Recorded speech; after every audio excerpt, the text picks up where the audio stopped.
মা যশোদার নীলমণি জয় রাধা দামোদর, রাধা দামোদর দয়া করো হে। শ্রীনন্দের নন্দন জয় রাধা দামোদর, রাধা দামোদর দয়া করো হে। জয় রাধা দামোদর। দামোদর মাস কিন্তু শুরু হয়ে গিয়েছে। হ্যাঁ ভক্তগণ, গত ৩রা অক্টোবর থেকে আগামী ২রা নভেম্বর পর্যন্ত এই দামোদর মাস চলবে, অর্থাৎ কার্তিক নিয়ম সেবা ব্রত।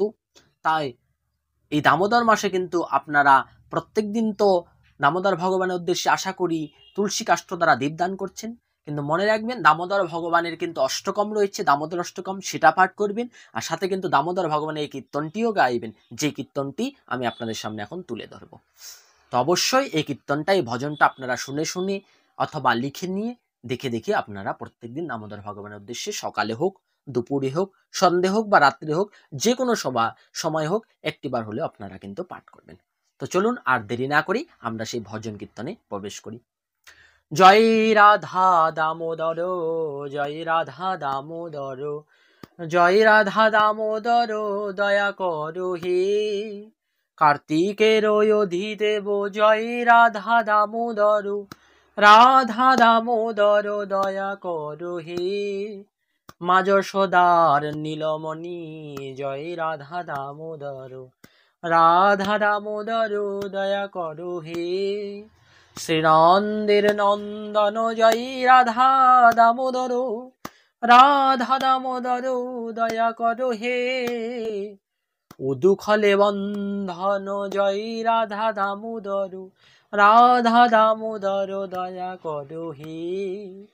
কুবেরাত্মচমোচন জয় রাধা দামোদর, রাধা দামোদর দয়া করো হে। জয় রাধা দামোদর, জয় রাধা দামোদর, জয় রাধা দামোদর দয়া করো হে। ব্রজগোপীর প্রাণ ধন জয় রাধা দামোদর, রাধা দামোদর দয়া করো হে। ভক্তগণের প্রাণ ধন জয় রাধা দামোদর, রাধা দামোদর দয়া করো হে। ওহে গিরিরাজ ধারণকারী জয় রাধা দামোদর, রাধা দামোদর দয়া করো হে। জয় রাধা দামোদর, জয় রাধা দামোদর, রাধা দামোদর দয়া করো হে। ওহে ইন্দ্র দর্প হরণকারী জয় রাধা দামোদর, রাধা দামোদর দয়া করো হে। জয় রাধা দামোদর, জয় রাধা দামোদর, রাধা দামোদর দয়া করো হে। ওহে পুতনা বধকারী জয় রাধা দামোদর, রাধা দামোদর দয়া করো হে। ওহে জীব গোস্বামীর প্রাণ ধন জয় রাধা দামোদর, রাধা দামোদর দয়া করো হে। এই হচ্ছে রাধা দামোদর কীর্তন। জীব গোস্বামী, আমাদের যে গোস্বামীগণ রয়েছে, ৬ গোস্বামী, অষ্টম গোস্বামীগণ রয়েছে, তাদের অন্যতম একজন হচ্ছে জীব গোস্বামী। জীব গোস্বামীপাদ বৃন্দাবনে থাকতেন, তার সেবিত বিগ্রহ নাম ছিল রাধা দামোদর, আজও রয়েছে। সেই রাধা দামোদরের কীর্তন তিনি রচনা করেছিলেন জীব গোস্বামীপাদ। তো গোস্বামীগণের লেখা এই ভজন কীর্তন অবশ্যই গাইবেন, নিশ্চিত দামোদর ভগবানের কৃপা লাভ করবেন। তো প্রত্যেকদিন আপনারা দীপদান করবেন এবং এই ভজন কীর্তন অবশ্যই গাইবেন। তো এই ভজন কীর্তনের আমরা একটু এক্সপ্লেন করে নিই যে কি মানে। দেখুন, জয় রাধা দামোদর মানে ভগবান রাধা রানী আর কৃষ্ণ, তোমরা দয়া করো, দয়া করো হে তোমরা। কার্তিকের অধিদেব বলছে, কার্তিক তারও অধিদেব, তারও হচ্ছে আরাধ্য ধন, অর্থাৎ কার্তিকও যার আরাধনা করে সেই রাধা দামোদর ভগবান রাধা কৃষ্ণ, আমাদেরকে দয়া করো। তারপর মা যশোদার নীলমণি, অর্থাৎ মা যশোদার নীলমণিকে আমাদের কৃষ্ণ কানাইয়ালাল গোপাল, তুমি দয়া করো। তারপর হচ্ছে শ্রীনন্দের নন্দন, নন্দের নন্দন মানে নন্দ বাবার ছেলে, অর্থাৎ কৃষ্ণ কানাইয়ালাল, তুমি দয়া করো।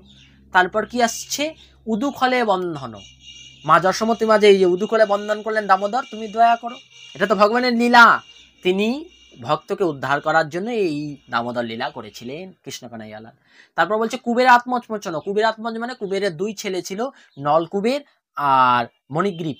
তাদের অপরাধ ছিল, যার জন্য বৃক্ষ হয়ে জন্ম হয়েছিল, তাদেরকে ভগবান উদ্ধার করার জন্যই এই দামবন্ধন লীলা করেছিলেন, দামোদর লীলা, যার জন্যই ভগবানের নাম হয়েছিল দামোদর। তিনি এই বৃক্ষ কুল থেকে নলকুবের মণিগ্রীবকে উদ্ধার করেছিলেন ভগবান শ্রীকৃষ্ণ দামোদর তার নিজস্ব কৃপা শক্তির দ্বারা, যার জন্য বলছে কুবের আত্মমোচন, তাদেরকে উদ্ধার করলেন রাধা দামোদর, তুমি আমাকেও কৃপা করে তোমার চরণে নিয়ে চলো, দামোদর তুমি দয়া করো, রাধা দামোদর কৃপা করো। তারপর কি বলছে, গিরি গোবর্ধনধারী, তুমি তো গিরি গোবর্ধন ধরেছিলে, তুমি দয়া করো। ইন্দ্রের দর্পহরণকারী, ইন্দ্রের যে দর্প হয়েছিল তাকেও তিনি চূর্ণ করে দিলেন ভগবান, রাধা দামোদর তুমি দয়া করো। তারপর কি বলছেন, যে ব্রজবাসী রক্ষাকারী, ব্রজগোপীর প্রাণধন, তুমি তো ব্রজবাসীকে রক্ষা করো, ব্রজগোপীর প্রাণধন, আমাদেরকেও কৃপা করো। ভক্তগণের প্রাণধন তুমি, সব ভক্তির প্রাণধন তুমি, রাধা দামোদর দয়া করো। জীবগোস্বামীর প্রাণধন রাধা দামোদরও দয়া করো। জীবগোস্বামী সেবিত বিগ্রহ, তিনি সেবা করতেন, নিত্য চরণে ফুল তুলসী দিতেন, পুষ্পমালা দিতেন, কীর্তন করে ভগবানকে শ্রবণ করাতেন এবং প্রসাদ ভোগ রন্ধন করে তিনি রাধা দামোদরের উদ্দেশ্যে নিবেদন করতেন। তো এই যে তার সেবিত বিগ্রহ, তিনি সেবা করতেন, তাকে কৃপা করেছিলেন রাধা দামোদর জীবগোস্বামী পাদকে, আমাদেরকেও যেন রাধা দামোদর তুমি কৃপা করো। তো এই হচ্ছে কীর্তনের মানে। তো অবশ্যই আশা করি এই কীর্তনটা আপনারা শুনে হোক মুখস্থ করে নেবেন, বা দেখে দেখে বলবেন, অথবা লিখে নিয়ে আপনারা এটা পাঠ করবেন প্রত্যেক দিন, এবং তুলসী কাষ্ঠ দ্বারা ভগবান দামোদরের উদ্দেশ্যে, রাধা দামোদরের উদ্দেশ্যে, রাধাকৃষ্ণ যুগল থাকলে বা গোপাল থাকলে বা নিতাই গৌর থাকলে বা জগন্নাথ থাকলে তার চরণে 4 বার, নাভিদেশে 2 বার, মুখমণ্ডলে 1 বার অথবা 3 বার এবং সর্বাঙ্গে 7 বার আপনারা দর্শন করাবেন, আকাশ দীপ দান করবেন এবং দামোদর ভগবানের চরণে আপনারা সমর্পণ করবেন। হরে কৃষ্ণ, জয় শ্রী রাধে, জয় রাধা দামোদর।